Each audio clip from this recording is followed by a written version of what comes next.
The bias or prejudice that the disabled community faces on every day was difficult sometimes to define because it isn't obvious. It's something that comes under the guise of wanting to be helpful, wanting to make things better, into helping to fix a situation that isn't right. While both ableism and disablism are forms of discrimination, ableism is more like discrimination light, a little bit less direct, a little bit easier to swallow, I suppose, but nonetheless as devastating as regular disablism or discrimination would be. These things can have some really, truly devastating effects on a person's self-worth. The motto of "nothing about us without us is for us" is one of my favorite sayings that deals with the disabled community and our want, wish, desire, and right to be involved in decisions about issues that affect us. An example of this will be something that happened here in Elliott Lake in 2022 regarding some playground equipment that had been misused or abused overnight and had disturbed residents who were having the sound carried to them across the water. And the decision was made that this equipment was going to be moved and to another park, and preferably one that didn't have water near it, because neighborhoods here are often located on or near bodies of water. We have a lot of them. And so the sound issues would be the same sorts of things. What the problem was here is where they wanted to move it to, which was the fire tower lookout, was not easily accessible by anybody. You had to have a car to get there. And this was not the kind of place where you just sort of let your children go roam and play and be unsupervised. You know, like you can't go sit on a bench and chat kind of thing. You've got to watch what's going on. So all of this went on, and then there was a statement made by our former CAO, Mr. Dandy Agnon, and the full text reads: "There is a lot of misinformation circulating regarding the autism equipment at Westview Park. Much of it makes it appear that the city is removing equipment with a net loss to the community. The sound-emitting equipment is being relocated to the fire tower lookout. The sound-emitting equipment is being replaced by other, less loud, but still autism-tailored equipment. That equipment has already been secured and will be installed at the same time this spring when the other equipment is being relocated. The balance of the autism spectrum-friendly equipment will remain at Westview Park. The city and its stakeholders are not abandoning the concept. In fact, we are adding features this year as a result of the above. Neighboring homeowners have a right to quiet enjoyment of their properties. None of the noise concerns expressed to the city were related to the intended use of the autism equipment. It was the unintended noise emitted by abuse after hours that were plaguing area residents on a frequent basis. Even the most vigilant OPP and bylaw enforcement could not be expected to solve the noise concern. All other playgrounds in the community are close to homes and would have a similar potential impact problem." So it wasn't during the day when the equipment was being used by the people that it was intended to be used by, children. It was in the evening when vandals, teens, young adults were in the mood to goof around and, you know, wreak havoc wherever they would go, and did so. So that was theirs, and so the complaints were not against the children who were using it. It was against people who weren't supposed to be at that particular time. And our bylaw and police were not equipped to deal with what I'm assuming would have to be multiple offenders at one park. I guess they were taking turns at different times, different days, you know, like all through the night, that would make it impossible for these officials to monitor the situation and put an end to it, or bring it down to a tolerable level, or anything else, so that the only solution that was available was to move the equipment, because the children would be able to get used to it and wouldn't mind. That's ableism. Another example of what ableism is not so much right in your face, but it's an interpretation of the rules of how things are supposed to be. I recently had a video out about the Accessibility Advisory Committee meeting that I was not allowed to attend via Zoom.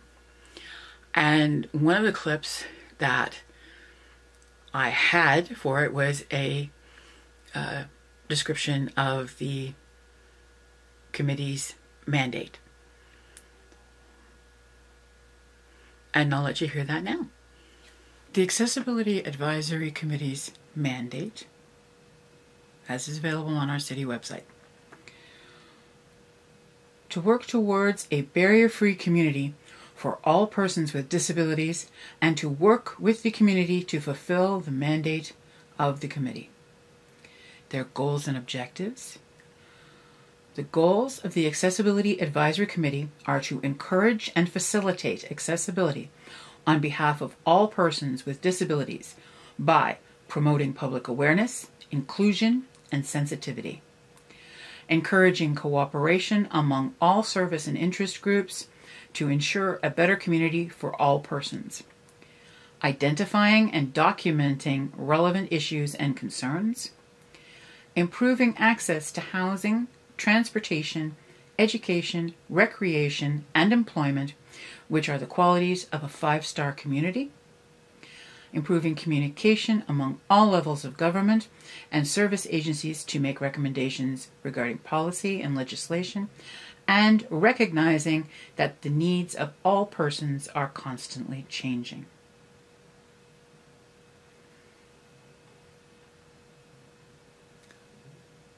And therefore, by your own mandate and your goals and objectives, you need to allow us to attend via Zoom or via some sort of electronic means to be able to participate fully in our community.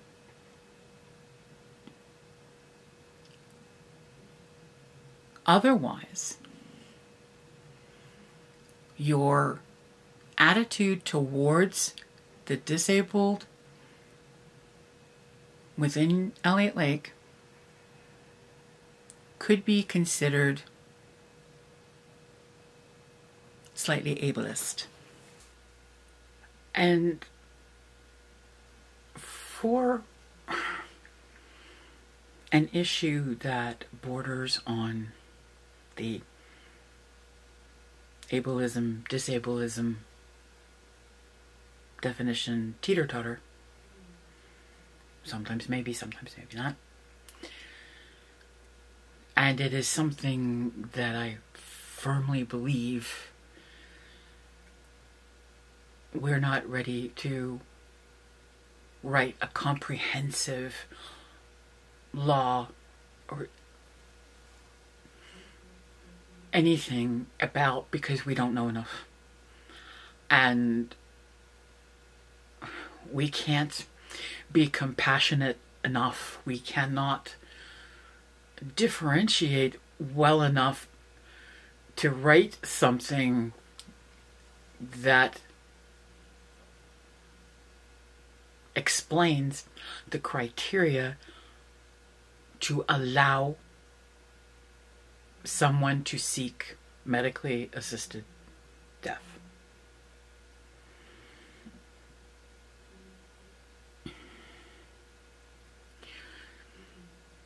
This is no joke. This is putting down on paper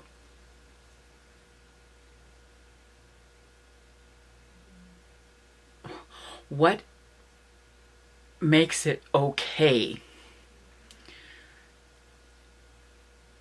to end a life. We can't get onto paper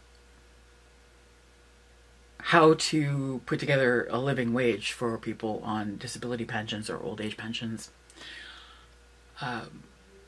We can't agree on how to build and maintain affordable, accessible housing, or give alternatives to that, such as van life, which many disabled people seem to gravitate towards.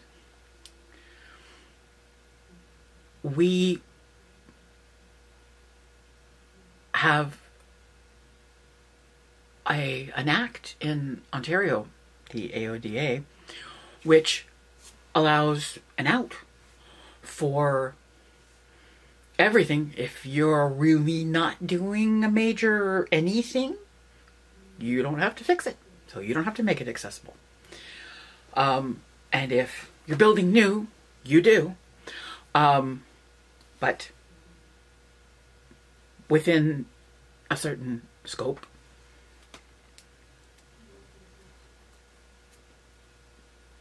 We don't necessarily include disabled people in everyday decisions. And yet we're willing to say, look, if you decide you want to die, we're good. Basically, I realize that there are steps that you need to go through, but why aren't all the other things as important, as directly written as MAID is? I am not against death with dignity. Not a chance. I think everyone has the right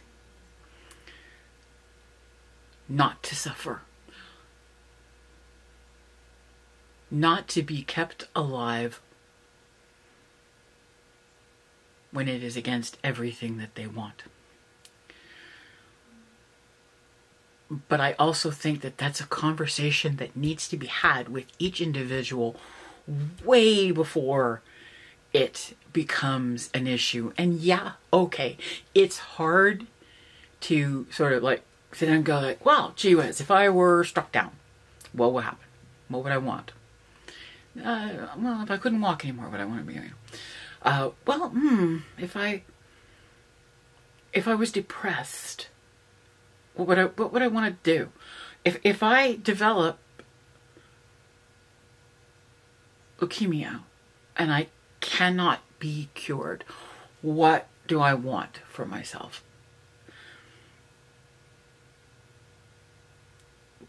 Yeah, hard questions. And they should be. A life isn't something that's that easy to put.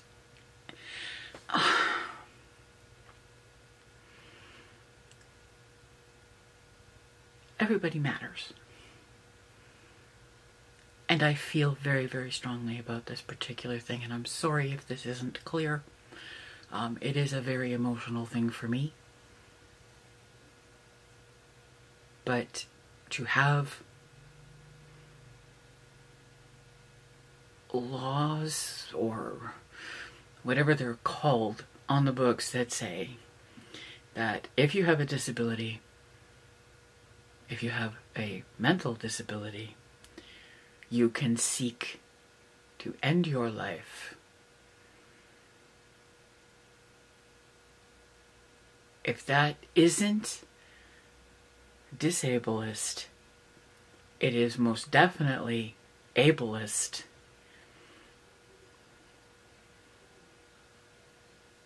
And it's just way overreaching who we are.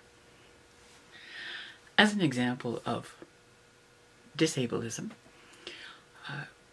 we have an arts festival here in town, and it's been on hold since COVID, and this is one of the first years that it's back, which is great. Art's important, and it is its own way of freedom of speech, of telling people what you love, of showing who you are. In their advertising, they talk about the different locations that's going to be, so it's spaced out around town, and you go to all of these different spots, and you're able to look at each of the artists' work at each one of these locations. They have arranged for a free shuttle bus. Now, they do mention in their ad that this is not a handy lift bus. And they are sorry for any inconvenience that this would cause. And the only inconvenience that it would cause is that people who need to use the handy lift in order to get around and who have arranged to have the assessment done so that they can use it, would have had to have made arrangements about a week and a half ago in order to go to each of these events. And because it's not a there and back, they would have to pay for each one as they went to it if you want to take part in the entire thing. So, in fact, what that ad on their website does say is that as disabled people, you are not welcome. And on the ad, there are those organizations that sponsor or that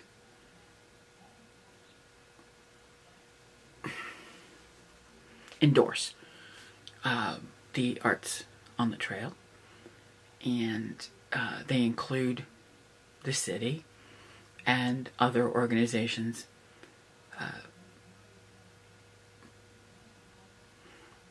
here, and I wonder whether or not they also endorse